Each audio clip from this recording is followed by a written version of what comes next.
కామ క్రోధ లోభ మోహ మదమాశ్చర్యములని అరిషడ్వర్గాలను జయించినవాడు. పాపము నా యందున్నదని ఎవడు స్థాపించునో అని సభ్య సమాజంలో నిలబడి సవాలు విసిరినవాడు. పాపుల కొరకు తన ప్రాణమును బలిగా పెట్టి సమాధి చేయబడి, సిలువలో ప్రాణం పెట్టి సమాధి చేయబడి 3వ నాడు పునరుద్ధాన మహిమతో మరణపు గుండెను చీల్చి మరలా బ్రతికినవాడు, తిరిగి లేచినవాడు నజరేయుడగు యేసు. సుచరిత్ర కలిగిన దేవుడు, శుభగుణాల సంపన్నుడు, సర్వాంగ సుందరుడు. తన వంటి వాడు ఇంకొకడు లేడు, తనతో ఎవరు సరిరారనిపించుకున్నవాడు.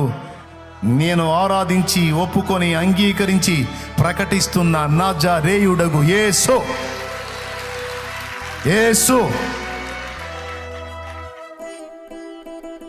నువ్వు ఏ కోణంలో నుంచైనా చూడు, పర్ఫెక్ట్గా పరిపూర్ణంగా కనపడతాడు ఆయన.